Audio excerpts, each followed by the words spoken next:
Good morning, afternoon, evening, whenever you're watching this. Welcome to another NRTS 1v1 cast. I am your host, LeafyPotato. So this was played as part of the 7th Saturday Smackdown? I've lost count. I've got the count down somewhere, but not on top of my head. Played between myself and I exploded on Hidden Valley. Woohoo. Apparently, I'm pretty sure every time that I played I exploded on Hidden Valley, I've been the blue commander. He's playing as red this round. Going the pretty standard. Actually, no, we played a game where I was blue and he was yellow. But yeah, I guess I've been blue every time that we've played on Hidden Valley. Pretty standard opening this time. Just going for militia instead of failing a recon rush. Moving them out across the map. Worst case scenario, he pushes into me with some militia. All I do in that case is if I see his militia moving down towards the center of the map, then I just retreat, group my guys up, and we play in the middle. I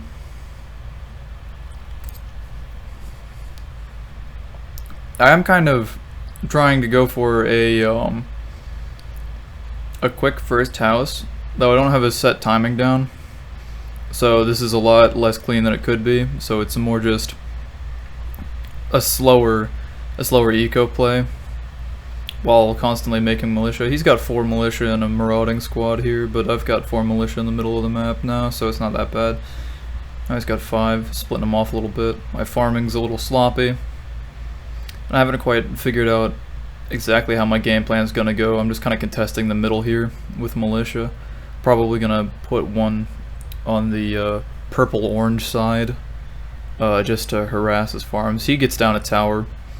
I'm okay with that. I mean, it stops me from being able to directly push into his farms right now, but that also means that he spent $25 on a tower, so any inefficiency that I've had by going and doing whatever I've done has pretty much been mitigated.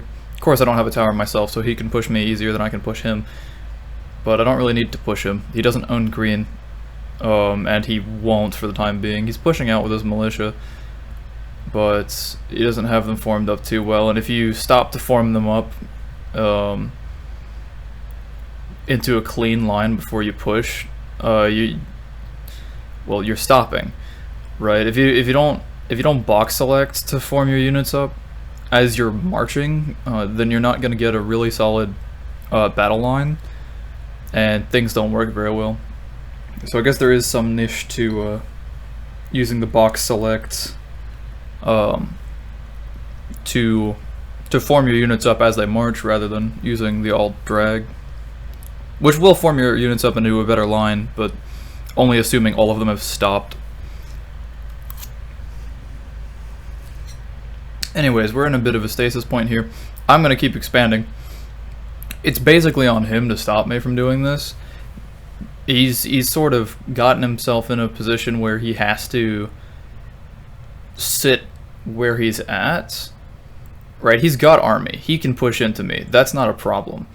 In fact, he's got more army than me in the middle of the map, really. So if he wanted to push down and kill this militia army of mine, I mean, I'll retreat, but he could at least push me back towards my base. Maybe walk with a worker there, build a tower in the middle of the map. Make it completely annoying for me to hold green or to attempt anything related to owning green. Unhoused, really good. Double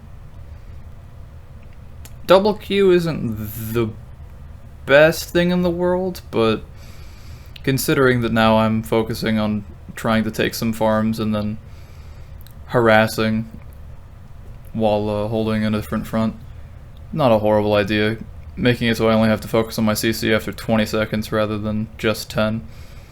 Though, yeah, I'm still late. Not terribly horrible. He's pushed with his whole army out here, and I don't have enough militia to really push his towers right now. What I can do is bring them to the middle of the map so that my retreat point is just the middle of the map, and then I can make a decently clean fight there. And then if he decides he wants to try to push towards Yellow's base, then I could chase him, and so he can't really get any significant damage done there. He's trying to farm up his units as he goes, and he ends up using the generator strat to try to pull some shenanigans off. But it's $30 to take a slightly better fight with militia. It's not at all worth it. Like, oh no, you get maybe 1 extra volley off on me, maybe 2, but every single one of those generators he just placed down was $30, so he lost $90. That's the majority of a tank. You know, that's not great. That's 10 militia worth of money. And granted, you probably wouldn't have been able to spend it all on militia given the time that this game's gone on for. Actually, no. Still, like, if you're at constant militia production, $90 is going to take you most of 2 minutes to fill. So I can understand having a little bit of extra money if you're only army units or militia and spending it on something, but the better play almost always is going to end up being spending it on a better unit producing structure, whether that be an air pad to get choppers, which fight pretty well against militia with militia, as I am doing now, or getting a vehicle depot, working on either of recons or tanks, or if you're feeling really disgusting, jeeps.